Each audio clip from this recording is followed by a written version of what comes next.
everyone. So today I'm going to show you how to add a lightning background to your Flippin Awesome cards using the Lawn Fawn Flippin Awesome die set. So these are the pieces that we're going to need for our Halloween scene, and the scene that we're making is going to be of little trick-or-treaters trick-or-treating through a town on Halloween night in the middle of a thunderstorm. And when you flip through, it's going to look like there's active thunder and lightning going on in the scene. So some of our scenes are going to have lightning and some won't, and that will help give the effect that it's intermittent. So I'm working on one of our little scenes, and I am just ink blending some Distress Oxide inks in black soot, tumbled glass, and then chipped sapphire. The black is for the ground, and then the two blues are for the sky. Now I'm going to take some white gouache, mix it with some water, and then add some little speckles of white paint in the sky.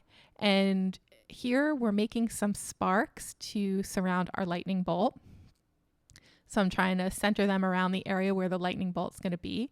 It's going to come down on a diagonal starting at the upper left-hand corner.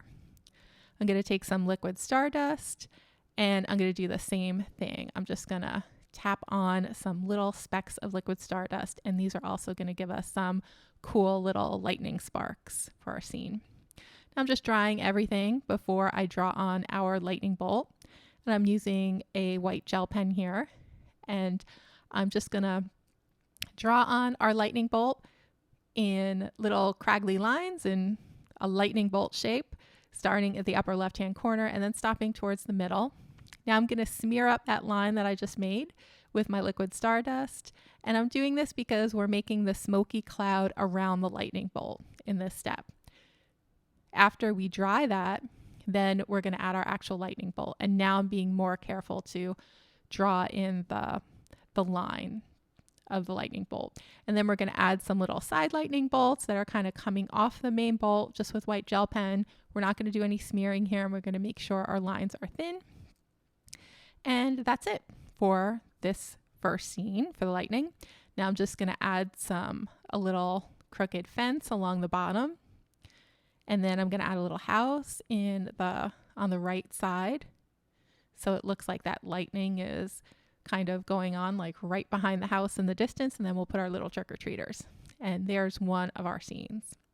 Now this next scene, the lightning bolt is going to come from the opposite direction, and it's going to hit a tree. And I don't know if you could see, but the little tree has a little frowny face on because he's not so happy about getting hit by the lightning bolt.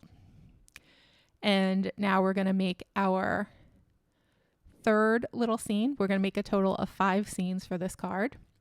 And I'm just making the ground first with the black soot, and then blending in some tumbled glass for the light part of the sky. And then we're going to add some chipped sapphire in a second for the top of the sky. And with the lightning bolts, if you're doing the scene, you just want to vary where the lightning is coming from. So on one scene, I may have it coming from the upper left-hand corner. Another scene, it'll be coming from the upper right-hand corner. And then, back and forth until we get to the end, just to make it look like it's coming from all over.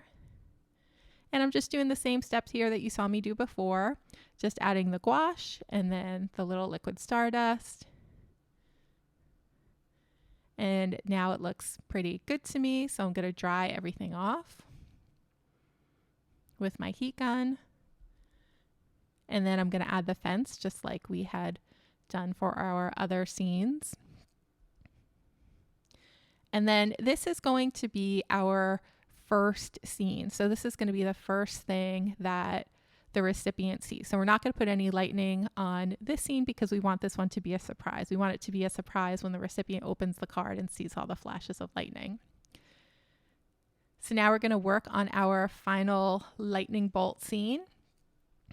And again, work in the same way as before, adding the ground and then the sky with the tumbled glass and the chipped sapphire. And this was really fun. So just have fun with your blending, and then wherever your lightest mark ends up, that's where you want your lightning bolt to hit. So you can kind of play that game, so you don't have to think about it too much. Just let your little painting tell you like where it wants a lightning bolt. So again, with the white gouache and the liquid stardust, Just adding that and tapping that on with a really, really fine paintbrush.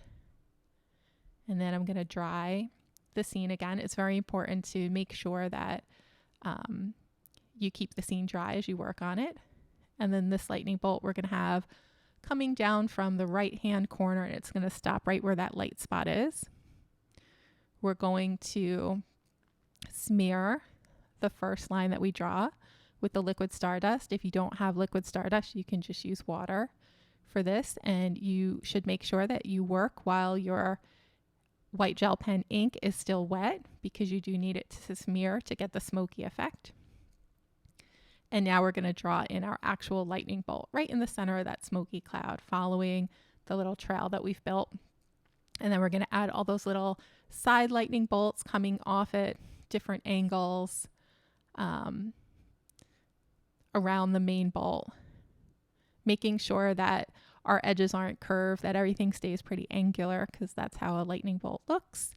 And then we're going to add some bats to the background just to help reinforce the spookiness of the scene. And then this is going to be our little graveyard scene. So we're going to put our tombstones and then a little tree and then the little trick-or-treaters. Wow, they just made it. They just missed that lightning bolt. So they're lucky. And now we're going to work on our big grand finale scene. So this is going to be the scene that pulls out at the very end. When the recipient operates the pull tab, this is going to be the scene that they pull out. And for this, we're doing the same ink blending that we did for the first 4 panels. So the black on the bottom, and then tumbled glass, and then chipped sapphire. And then we are going to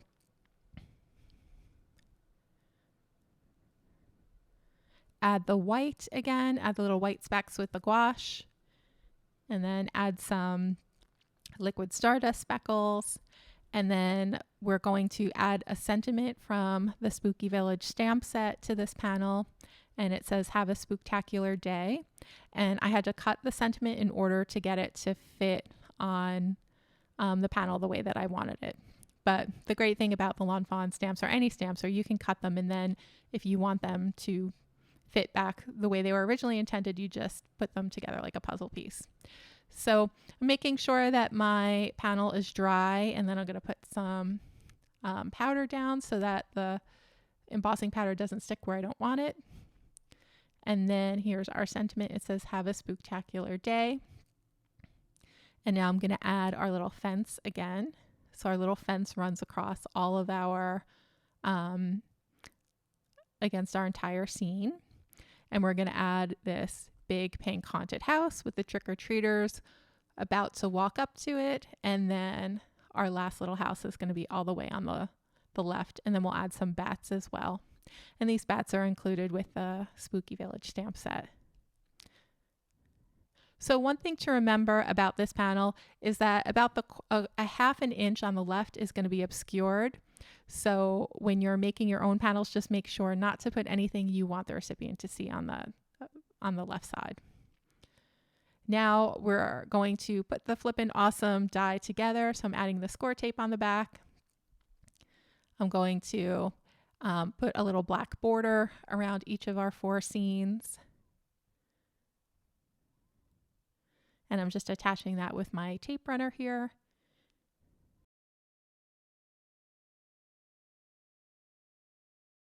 And now we're going to put the whole scene together. So I'm going to add that large scene on the pull tab itself. And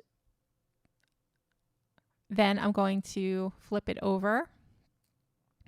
So just to show you how it works. So that scene is actually going to be on the opposite side and upside down from where you put the rest of the scene.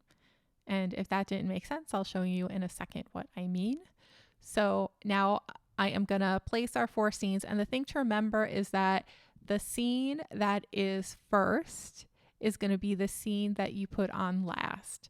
So do you see where those little score tape is on the right hand side? That's where you're going to want your 4th scene to be. And you're going to tape that entire scene down. And then for the rest of the scene, so this is the 3rd scene, I'm just going to attach it to that thin little strip of tape runner in the crease on the Flippin Awesome die. So you can see on camera, I think, a little bit where that tape is. And then you're just going to work yourself from scene 4 to 3 to 2 to 1. So that blue house, that's going to be the very first thing that you see. And that was the last thing I put on. And then see how, I'm just going to show you how it should look when you're doing this. So like I said, it's going to be on the opposite side and upside down if you use that 5th panel.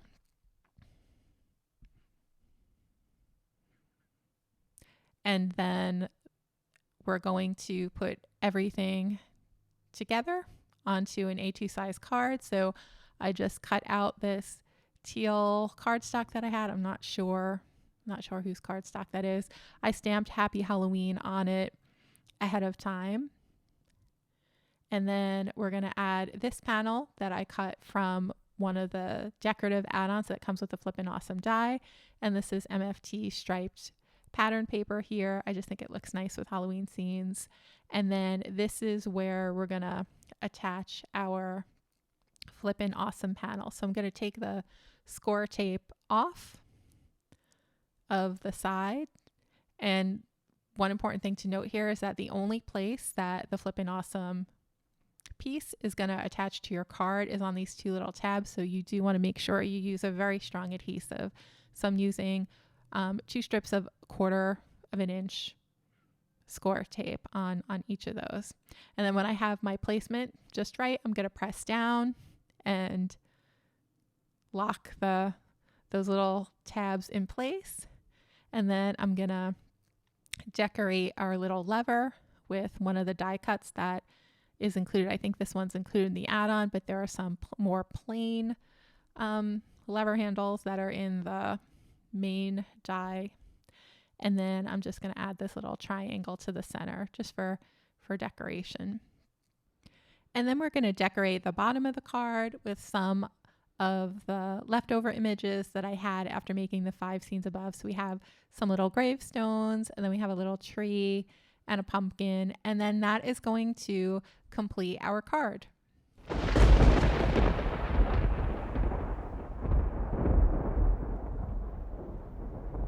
So there you have it, everyone. Here is our lightning background Flippin Awesome card for Halloween. I hope you enjoyed this video, and I really hope you give this card a try. It's a lot of fun, and anyone that you give it to will certainly love it. Have a great day, and I will see you again soon in the next video.